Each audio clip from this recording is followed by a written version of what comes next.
هلا يا حلوين، إن شاء الله تكونوا بخير. السوشيال ميديا جزء كبير من حياتنا اليومية حاليا، بس هل السوشيال ميديا هي الأثر بانعدام الثقة بنفسنا بسبب المقارنة اللي نسويها بين حياتنا وحياة المشاهير؟ بهذا الفيديو راح نحكي شلون هواية ناس حاليا قاعد تعاني من عدم الثقة بنفسها بس لأنه تشوف حياة بيرفكت أو مثالية على السوشيال ميديا. بالإنستغرام اجتني أسئلة حسيت إنه من صدق لازم أرد عليها، فقلت اليوم راح أجاوب على واحد من الأسئلة بهذا الفيديو. خلوني أقرأ لكم السؤال اللي إجاني على الإنستغرام، وبصراحة صدمني كلش وخلاني أسوي هذا الفيديو خصوصا لهذا السؤال. قبل ما أبدي، شنو يكون بالأجواء؟ شوف المطر، صار أسبوع مطر راح نفيض. المهم، السؤال إجاني، هاي البنوتة تقول: كل الناس اللي أشوفهم على السوشيال ميديا كل ما أفتح التليفون يخبلون، بشرة صافية، جسم حلو، بس أنا ما عندي هذا الشي. وكلش انقهرت، أقول أنا مو بنية مثلهم، شنو فرقي عنهم؟ فثقتي بنفسي انعدمت، وقمت أكره أطلع بالشارع أحد يشوفني، وإذا أحد باوع علي أحس قاعد يقول شوفوا هاي شلون ما حلوة. طبعا هذا السؤال كلش صدمني من شفته ويا الأسئلة. البنوتة أنا ثقتها معدومة بنفسها، لأنه الناس كلهم اللي تشوفهم حواليها بالسوشيال ميديا إنه حياتهم بيرفكت، بشرتهم صافية، جسمهم يخبل، شعرهم كلش حلو، وتحس إنه هي معايير جمال ما عدها، اللي هسه هاي المعايير اللي هسه قاعد نشوفها حوالينا على السوشيال ميديا. اللي متابعني راح يعرف حكينا سوية عن الحملة الصايرة هسه بإلغاء متابعة شلة دبي، وحكيت بهذا الفيديو إنه إحنا حياتنا صارت هسه عبارة عن مقارنة حالنا بالناس اللي قاعد نباوعهم على السوشيال ميديا. إيش قاعد يأكلون، إيش قاعد يلبسون، شنو السيارات اللي عندهم، وين عايشين. وواحدة من الأشياء اللي سببتها السوشيال ميديا وخاصة على المراهقين هي انعدام الثقة بالنفس. يعني هسه قاعد نباوع تقريبا معظم الجيل ما عنده ثقة بنفسه، لأنه حوله إنه قاعد يشوف الناس اللي حوله مثاليين، وهذا الشيء أبد مو زين، مو زين لمالتهم المستقبل، مو زين لحياتهم، راح يخليهم يصير عندهم كآبة، ما يحبون بعد يطلعون، ما يحبون بعد يعيشون حياتهم. فحبيبتي، إذا أنت قاعد تباعين هذا الفيديو، هاي الرسالة إلش، إن شاء الله توصلش تستفادين. وأي واحد قاعد يباع هذا الفيديو، إن كان ولد أو إن كان بنية، يحسون بانعدام الثقة ويحسون إنه حياتهم مو حلوة مقارنة بالناس اللي قاعد يباعوها على الإنترنت. أريد أقول لكم الإنترنت أو الشيء اللي قاعد تباعونه معظمه إذا مو كله يعني 99% مزيف، كأنه مسرحية أو سيناريو مكتوب وقاعد ينعرض لكم على السوشيال ميديا. قبل كم يوم شفت فيديو الوحدة أجنبية كانت دائما تعرض منتجات المكياج، ودائما تسوي مكياج كلش حلو، عندها كوم متابعين. قالت هواي ناس يعلقون ويقولوا لي إنه أنتي كلش مثالية، أتمنى يكون عندي البشرة مالتش، الابتسامة مالتش، الشعر مالتش، الجسم مالتش. قاعدة تقول يا جماعة أني كلي اصطناعي، يعني حتى تقول الدرجة إذا وقعت بالماء راح أطفو لأنه أنا كلي بلاستيك. فقالت لا تثقون بأي شيء تشوفون على السوشيال ميديا. قالت مسوية عملية تجميل خشمي، مسوية كوما، بوتوكس وفيلر، اسنوني هاي اللي قاعد تقولون ابتسامتي كلش حلوة، أشهر طبيب سوالي هاي الابتسامة. وقالت هاي أصلا مو سنوني، هاي سنون مركبة مثل ابتسامة هوليوود اللي اشتهرت هواية قبل فترة، والناس كلهم قام يركبون سنون حتى يحصلون على الابتسامة المثالية. شعري هذا اللي قاعد تباعونه، قالت هذا شعري كله اكستنشن، أظافيري اصطناعية، رموشي حاطة رموش. وقالت جسمي أنا أروح للجيم كل يومية. قالت انتوا عبالكم الناس العادية راح تقدر تسوي هذا الشيء؟ قالت أني لو هسه أني ما مشهورة كان ما سويت هذا الشيء. وقالت لأنه أنا قاعدة أطلع قدام الناس وملايين الناس قاعد تباوعني، صارت عندي انعدام ثقة بنفسي، بحيث كل فيديو أنشره أكبر، أسوي زوم كلش حتى أشوف الفيديو، إذا اقتنعت أنا بوجهي أنزله، وإذا ما اقتنعت ما نزله. وتقول إذا حسيت إنه وجهي مو كلش حلو أروح وأسوي عملية تجميل وأعدله. قالت ولهذا السبب أنا عندي وقت وعندي إمكانية قاعدة أروح على الجيم. بس هل شخص عادي يروح للشغل كل يوم من 9 ل 5 بالليل راح يقدر يروح للجيم؟ راح يكون عنده فلوس كافية حتى يصرف على الجيم أو يصرف على عمليات التجميل؟ قالت أنا قبل الشهرة من كنت أشتغل 9 to 5، يعني من الصبح لليل، ما كنت أصرف $1 على روحي.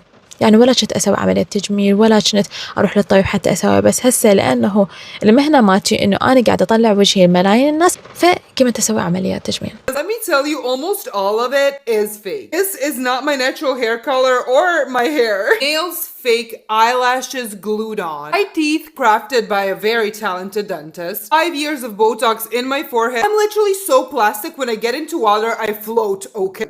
So please stop comparing yourself to people online because it's all fake. ومو بس هيك يا جماعة، يعني حتى الإضاءة والتصوير، الإضاءة ممكن تأثر على الشيء اللي قاعد تشوفونه. مو ننسى همنا فلاتر، أكو هواي فلاتر قاعد الناس تستخدمها حتى تراويكم الشكل مالتها أو حتى تراوي الشيء اللي هي قاعد يعجبها. فيعني تخيلوا احنا قاعد نبني أو نقارن حياتنا بشيء أبد مو حقيقي، وهاي أبد ما تكون حقيقة واحد عايش مثلنا. بس خلونا نرجع قبل عمليات التجميل ما تكون شيء كلش عادي وشائع، كانت الناس تحب الاختلاف عن الناس. يعني تخيلوا أنتم من تمشون بالشارع تشوفون كل البنات تقريبا متشابهين. يعني تخيلوا من تمشون بالشارع مثلا كل البنات مثلا خلينا نقول خشمهم متشابه أو أنفهم متشابه، لأنه كلهم مسوين عمليات تجميل رايحين لنفس الدكتور. طبعا أنا مو ضد عمليات تجميل، إذا أنتم عاجبكم تسوون عمليات تجميل روحوا سووا، هذا شيء يعود لكم، بس مو تسووا عمليات تجميل لأنه شخص قال لكم أنتم ما حلوين روحوا سووا شيء، روحوا سووا خشمكم، روحوا ضعفوا. هذا الشيء أبد مو صحيح، وهذا حكيت عنه هواية في فيديوهات سابقة. لازم أنتم أول شيء الثقة تنبع من داخلكم. أكو ناس تقول إنه تنتظر إنه واحد من برا يقول لهم واو أنت حلوة، واو أنت حلو، جسمكم حلو، وجهكم حلو. إذا أنتم هذا ما نابع من داخلكم اللي برا ما راح يقولكم إياه. راح تنتظرون هذا الشيء من شخص غريب بس ما راح يجيكم هذا الشيء، أو ما حد راح يقول لكم هيك إذا أنتم ما تحبون نفسكم من الداخل. وعرفوا أنه المثالية مو يعني الجمال. صدقوني الواحد المو مثالي هسه يكون بارز، هو اللي يكون جميل، هو اللي يكون حلو بهسه مجتمعنا. بالنسبة لي هسه يجون هو ناس يقولون زين احنا شلون راح نوقف مقارنة نفسنا ويا المشاهير، وخاصة أكو مشاهير عرب كانوا مثلنا حياتهم مثلنا وهسه صار جسمهم حلو، بشرتهم حلوة، صاروا عندهم إمكانية. فخليني أسألكم هذا السؤال، هل تصدقون بالأشياء اللي أنتوا قاعد تباعوها على السوشيال ميديا؟ مثل ما قلت لكم معظمها فيك. السوشيال ميديا شو تراويكم الجانب الزين من هذا الشخص، بس أنتم ما تعرفون شنو داخلهم، ما تعرفون شنو داخل بيتهم. ممكن تكون حياتهم تعيسة، هل أنتم عايشين وياهم؟ لا. فإحنا ليش نقارن نفسنا بشخص إحنا بس قاعد نشوفه على الشاشة اللي قاعد نباع عليها على التليفونات مالتنا، بس إحنا أصلا ما نعرف هذا الشخص، نعرفه بس معرفة سطحية من خلال متابعتنا له على السوشيال ميديا. طبعا هاي المشكلة مو بس يعاني من عندها المجتمع العربي، تخيلوا المجتمع الأجنبي. هسه أنا عايشة بدولة أجنبية نفس الحالة. يعني عندنا وحدة ويانا بالشغل يا جماعة كلش حلوة، والناس كلهم من يباعوا عليها يقولون كأنه موديل، هاي قد ما حلوة، طويلة، شعرها طويل، شكلها حلو، ملامحها حلوة. ودائما أنا من أقول أباع عليها أقول لها أنت ذكريني بكندل جينر. وتخيلوا كل ما تروح الحفلات موسيقية من يجون هنا المشاهير يعني مغني، وتروح تجيها عروضات، يعني شركات، هاي الشركات اللي تسوي مواهب أو عروض أزياء تجيها عروضات إنه تقدم على شركتهم. يعني 3 مرات راحت 3 كونسرت اجت هاي العروض.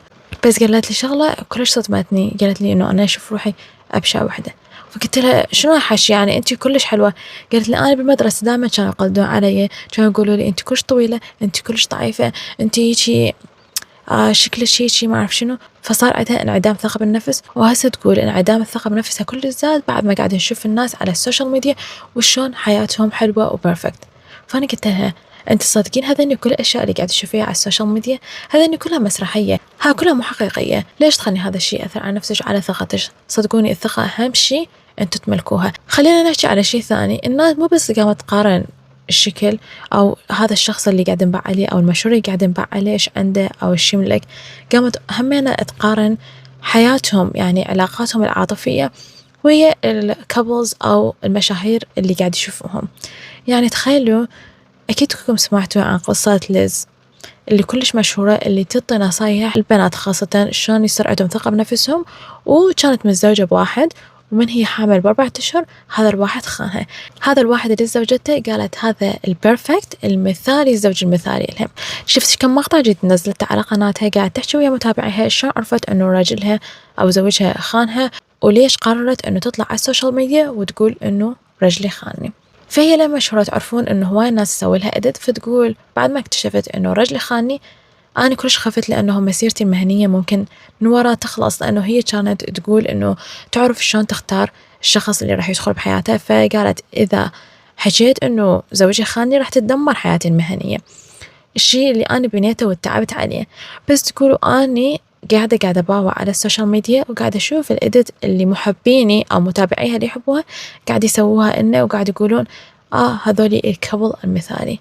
تقول ظليت أباوع وأني صافنة، قلت الناس قاعدة تشوفنا إحنا كبل مثالي بس هي ما تعرف إنه هاي مو صحيحة، هذا الشيء مو صحيح وهو هسه رجلي خاني. فتقول ورا هذا الفيديو اللي باوعته قررت حتى لو راح أخسر المهنة مالتي ومسيرتي كلها تتدمر راح أنشر أقول زوجي خانني، حتى الناس لا تبني أفكار غلط وتقول أريد حياتي العاطفية أو حياتي الزوجية مثل علاقتهم اللي هي كلها فيك وبالأخير خانها.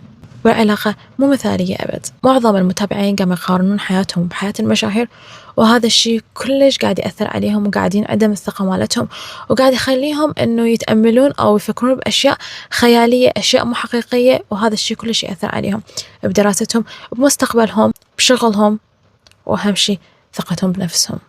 هسه نرجع شنو الحل حتى تزيد ثقتنا بنفسنا؟ قاعد تحسون نفسكم قاعد تقارنون هواية نفسكم ويا المشاهير؟ الغوا السوشيال ميديا، اخذوا بريك، الغوا كل اكاونتات مالتكم على السوشيال ميديا. ادري هذا صار صعب، صار عندنا ادمان على التليفون، بس حاولوا تتهيون بشيء ثاني. عفوا تليفونكم، روحوا شوفوا برودكاست مال ناس تعلمكم او تثقفكم. اذا انتم ما تحبون تقرون، ما تحبون تلتهون بالكتب، روحوا باعوكم قنوات تفيدكم، قنوات تعلمكم شيء راح تستفادون من عنده بالمستقبل. وصدقوني من راح تبطلون او تعرفون السوشيال ميديا الفترة راح ترجعون أحسن، لأنه راح يصير عندكم ارتباط أكثر بحياتكم الواقعية، وراح تفهمون إنه كل اللي قاعد تبعونه على السوشيال ميديا مو حقيقي. حتى لو أنتوا قاعد تشوفون الناس قاعد تسوي على حياتها اليومية، قاعد تسوي لكم فلوج، تخيلوها كأنه مسلسلة قاعد تبعوها. هل تصدقون المسلسلات قاعد تبعوها؟ لا تعرفون إنه تمثيل، فتخيلوا الأشياء اللي قاعد تبعوها هاي تمثيل، ولا تخلوها تأثر على نفسكم. أعرف الحكي أسهل من الفعل، بس حاولوا تدريجيا. كل يوم قللوا من مشاهدة السوشيال ميديا. صدقوني السوشيال ميديا قاعد تأثر عليكم أكثر من ما قاعد تفيدكم. هاي وحدة. بعد ما تعرفون السوشيال ميديا حاولوا تلقون هواية تنمي عقلكم، تنمي فكركم، وتقضون بها وقتكم الثمين، لأنه مثل ما يقولون الوقت كالسيف إن لم تقطعه قطعك. يعني وقت ثمين. وهسه احنا السنين قاعد تمر بينا، تخيلوا انتوا 3 سنين 4 قاعدين تباعون بس على التليفون وتقارنون نفسكم، وما عندي هذا الشيء ما عندي هذا الشيء، عارفين ما قاعد تشتغلون، ما قاعد تدرسون، وبعدين راح العمر. هل راح تقدرون تشتغلون هذا الشيء اللي تريدونه أو تدرسون هذا الشيء اللي تريدونه بعد ما راح الوقت عليكم؟ ما راح يرجع الوقت اللي راح. ولا تنسون أنتوا قاعد تكبرون بالعمر، يعني راح تتندمون إذا ما سويتوا شيء فعال، شيء راح يفيدكم بحياتكم، شيء هو راح يساعدكم تبنوا حياتكم بالمستقبل. يعني هذول المشاهير ما راح يفيدوكم، المشاهير أصلا ما يعرفون أنتم منو. فهل راح تخلون شخص باع عليه بالإنترنت يأثر عليكم ويخرب حياتكم ويأثر على مستقبلكم؟ أكيد لا. والشغلة الأخيرة، حبوا اختلافكم. بالاختلاف هو الجمال. صدقوني مش شيء الكامل، يعني البشرة المثالية، الجسم المثالي يعني أنتوا أحلى شيء، هذا مو صح. وزنكم وزن صحي، هاي أحسن شيء. قاعد تقدرون تتنفسون وتسوون حياتكم اليومية، الحمد لله والشكر، هاي عندكم أنتوا نعمة. ما عندكم فلوس تروحون للجيم وأنتوا حابين تروحون للجيم، سووا اكسرسايز أو تمارين بالبيت وأنتوا قاعدين على الفراش، تقدرون تسوون تمارين وجسمكم يصير حلو بدون ما تروحون للجيم وتذبون فلوس هواية. طلعوا ويا أصدقائكم، حاولوا تكونون صداقات، لأنه هي الصداقات راح تفيدكم وراح تغير من نفسيتكم، لأن ما حد دمر الأجيال غير المقارنة اللي نسويها بين حياتنا وحياة المشاهير على السوشيال ميديا. إن شاء الله يا رب استفادتوا من هذا الفيديو، وكتبوا لي كل أسئلتكم اللي حابين تسألوني إياها، لو على الانستغرام لو هنا على هذا الفيديو. إذا بعدكم مشتركين بالقناة إيش قاعد تنتظرون؟ يلا اشتركوا بالقناة وفعلوا جرس الإنذار حتى توصلكم كل الفيديوهات الجديدة. وين نشوفكم فيديو جديد على قناتي. وهسه شكركم، باي باي يا حلوين.